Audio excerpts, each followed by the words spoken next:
अगर स्ट्रक्चरली बात करूं तो लगभग ज़्यादातर काउंटर में आपको प्रॉफिट बुकिंग देखने को मिल सकती है।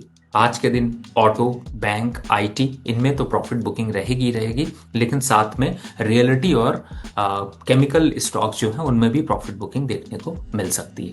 बहुत हरी में नहीं रहिए, थोड़ा स्लो ट्रेड करिए, लेकिन कुछ ना कुछ एक्टिविटी आपको करनी चाहिए, क्योंकि पोर्टफोलियो में प्रॉफिट लॉक करना भी इस समय ज़्यादा ज़रूरी हो गया है।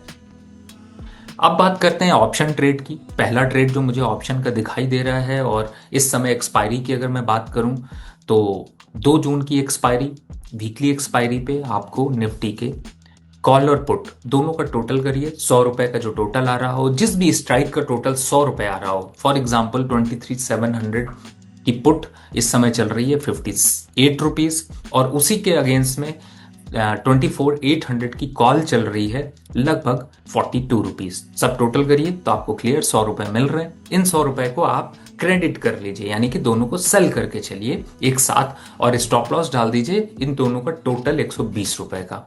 टारगेट यहां से 70 रुपए का, यानी कि 30 रुपए मिलने को, 20 रुपए 15 रुपए जाने को। ये रिस्क और रिवॉर्ड रेशियो बेहतर है ऑप्शन ट्रेड पे। थीटा डीके स्ट्रैटेजी जिसे कहते हैं, आप यहां पर लेकर चल सकते हैं। लेट्स फोकस कि हमें फ्यूचर और कैश में क्या ट्रेड लेना चाहिए। सबसे पहले बात कर लेते हैं आज फ्यूचर ट्रेड में, और जिसमें कि आपको सेल के साइड के ट्रेड जहां पर नजर आ रहे हैं। पहला सेल कॉल प्यार से निकल रहा है, वो है IEX फ्यूचर। इस समय चल रहा है 128, एक गिरावट के संकेत, और इन लेवल से आप एक सेल की स्ट्रैटेजी यहां पर अपना सकते हैं। जहां तक लेवल्स की बात करें, 122 के लेवल्स आपको बड़ी इजीली देखने को मिल सकते हैं। दूसरा स्टॉक है डाबर, जिसमें कि एक प्रॉफिट बुकिंग दिख रही है।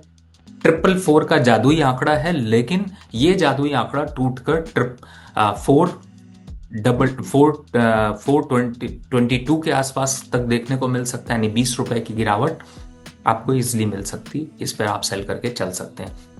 एक स्टॉक जिसे मैंने आपसे कहा था कि उससे दूरी बनाकर रखिएगा, वो है नाइका। जिस दिन रिजल्ट आया मैंने आपसे कहा यहाँ पर प्रॉफिट बुक करके रखिए, क्योंकि जल्द ही इनके इसमें एक सेल ऑफ देखने को मिलेगा। 8.5% टूटा हुआ है, बढ़ करके अभी 2.5% तक जा सकता है। यहाँ पर सेलिंग आपको और देखने को मिलेगी। आईटी से अभी भी इन्फोसिस, एम्फेसिस और खास तौर से टेकएम, इन सबसे दूरी बनाकर रखिए। एसटीबीटी के लिए काम आएंगे। इस समय बाइंग मोमेंटम में बहुत सोच समझकर बाइंग करिएगा।